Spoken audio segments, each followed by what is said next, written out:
Okay, so our next speaker is a freelance journalist who specializes in politics and entertainment with a background in pharmacy and technology.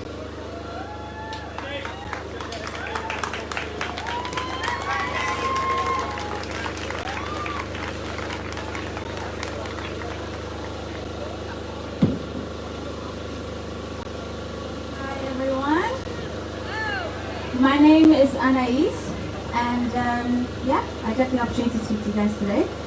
So there's a lot to cover, so I'm going to start with something to shake the nerves. So if you want to repeat after me, still I rise. Still I rise. Still I rise. Still I rise. Still we rise. Still we rise. Thank you. So where do I begin? This change cannot just stop at lip service. Change is already happening. Our protests are working. Even just seeing all of you is a chance for me to stick our heads above the social media parapets and the online battles. To know that there are so much more for us. They are larger in number than we might believe. Even more than the statue defenders. As a Christian, I believe this has to be a heart and a mindset issue. We can't just be content with prayer. The church has helped racism along in so many ways. Just think about those Sunday schools stories of creation. Why were they only white people when it was said creation was perfect? Prayer is vital but should not be the only step that we take. Friedrich Otto Hertz says, at the heart of racism is the religious assertion that God made a creative mistake when he brought some people into being. If Jesus turned over tables and opposed an unjust system, why can't we? As a journalist, I just want to ask you to not get derailed by the media and cosmetic changes. One such cosmetic but important change are the so-called statues. So let me offer you some perspective. So everybody here, close your eyes and picture your brother, your sister, your mom, your dad, anyone in your family that you love. Now imagine that they've been kidnapped, raped, and killed. Open your eyes. Please point to me where you would like me to put up the statue of the person who did that.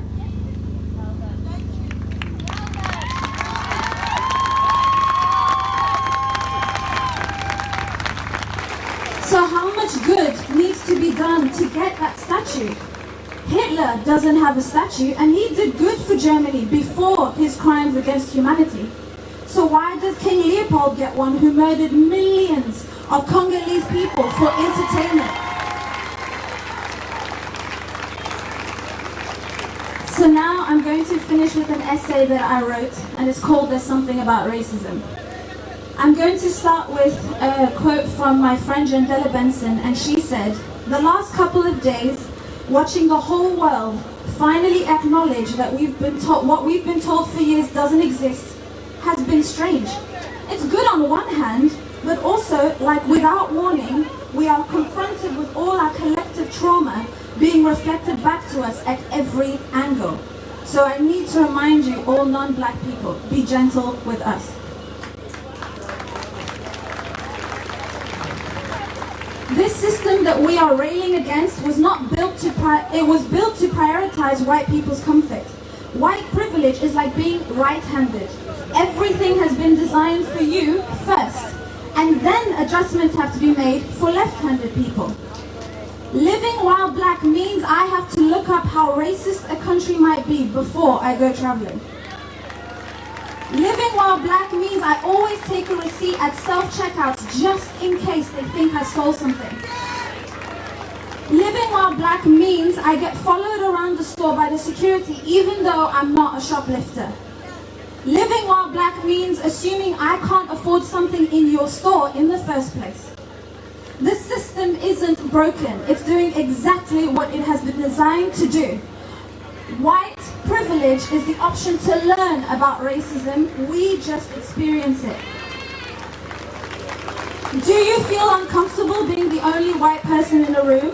Do you clutch your bag closer when you walk past a tall black man? What narratives have you allowed to feed your interactions? That is still racism. It's undercover, sure, but it still is. Racism is a full spectrum, not just a knee on our necks. We shouldn't be afraid of our supposed protectors. We don't deserve sidewalk sentencing. We deserve due process too. And no, we are not in a race civil war, because that implies that only one side can win. All I ask for you is to believe us when we tell you something is racist. Stop trying to tell us why and how all of this isn't racism. It is. We are well versed in this language that we didn't create. We shouldn't do all the work to dismantle a system we didn't create. But we can work together. Did we not learn our lessons multiple times throughout history? Has enough blood not been spilt by both our forefathers? We're not asking for you to apologize for what your ancestors did to us. We're not here to make you feel ashamed of your whiteness. Just like us, you did not choose the color of your skin. We're asking for your help to be the change, to dismantle the system that your ancestors built that is still around today. So stop throwing in our faces all the successful black people as some kind of symbolism that racism is in the past. We do not live in a post-racial society. Stop shouting all lives matter when we say Black Lives Matter as a knee-jerk response. We are saying Black Lives Matter too. It's not one at the exclusion of the other. Saying all lives matter, like somebody already mentioned, is like watching someone's house burn on your street and then firefighters show up and you run out to say, but our houses matter too. Yes, but your house isn't on fire. You have to do the work. Don't jump behind your tokenism. My best friend is black. My wife is black. Confront your biases. Address any shame you feel, but don't come to us to validate that. You are joining a centuries-old conversation. So listen. You don't know anything. Don't pontificate. Don't do the work just because it's topical and on trend at the moment. This has to be an ongoing thing. It has to go beyond the cute little squares on Instagram. When you say I don't see color, you're saying you don't see me. Racism is knowing that if I change my name on a CV, I'd get more people reaching out. I literally didn't get a job because they thought my surname meant a heavy African accent. Racism is us not being able to trace our family trees because not only was our freedom taken away, but so were our names. Racism is a national newspaper explaining that cocaine in the UK is used by up to 90% of white people, but the header image was a group of black men portrayed as gangsters. Racism is knowing that I'm 5 times more likely to die in childbirth compared to white women and 2 to 3 times compared to Asian and Hispanic women.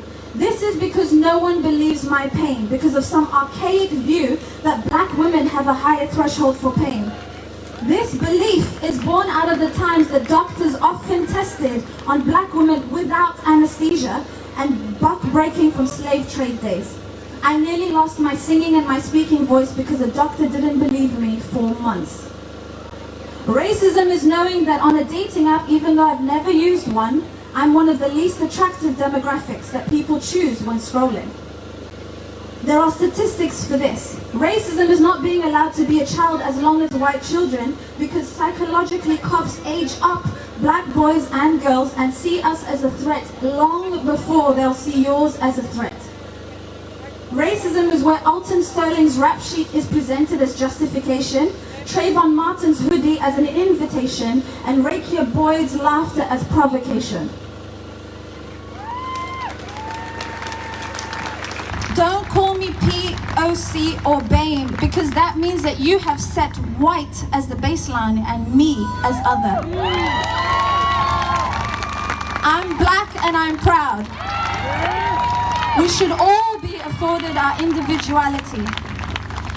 But racism isn't about are you or are you not a bad person. It's not about you. It's not about am I one of the good ones. Don't deny that white privilege exists. The privilege that paints all Muslims terrorists straight off the bat, but when a white man kills 77 people, he gets reported as having terrorist-like tactics. is he only almost a terrorist? Realize that the system is for you, white people. Realize the deep biases. We're not always saying you're a bad person or that everyone is evil. We're saying there's a system that helps you and doesn't help us.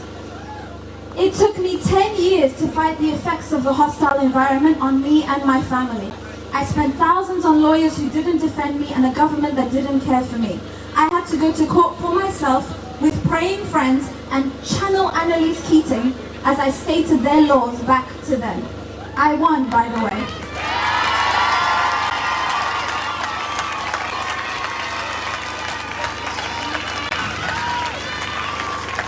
I understand this may be harder to do when history is a whitewash, when Churchill is presented as a hero, when Edward Colston is a virtuous and wise man and not a slave trader and the murderer that he actually was. When Operation Legacy exists, where from the 50s to the 70s, the British government went on a mass image cleanup. That's 1.2 million files stored in Milton Keynes with countless others destroyed. This is what colonial officials were told. All papers which are likely to be interpreted either reasonably or by malice as indicating racial prejudice or religious biases on the part of Her Majesty's government needs to be destroyed. But I'm sorry, that can't be your excuse. You can do the work. Google is free. We are so much more than our slavery and our caricatures. The caller ID and the call waiting that helps you ignore that call you don't want to take, created by Shirley Ann Jackson, a black woman. Those gifts that you love to use, Lisa Galopta, yes, you guessed it, a black woman. The GPS you used to get here, Dr. Gladys West, a mathematician and what? A black woman. So learn and listen. We are beautiful, we are geniuses, we are artists, we are human. Not 3 fits of a person like the Constitution used to say. So non-black people, the work also sits with you. Acknowledge the cultural biases that your parents and your grandparents perpetuate. It's not banter, it's not just a joke, it's not us having a chip on our shoulders. A lot of these moments have happened in living memory. Libya still has a slave trade where black Africans are sold for as little as $400. So why must we get over it? You have a seat at some tables that we may never reach, so use your voice for us. This isn't just a political issue, it's a humanity issue. So ask yourselves the real questions, sit in the ugliness, and only then through change, true change can occur. And I'll leave you with this quote by Jesse Williams. The burden of the brutalized is not to comfort the bystander. Thank you.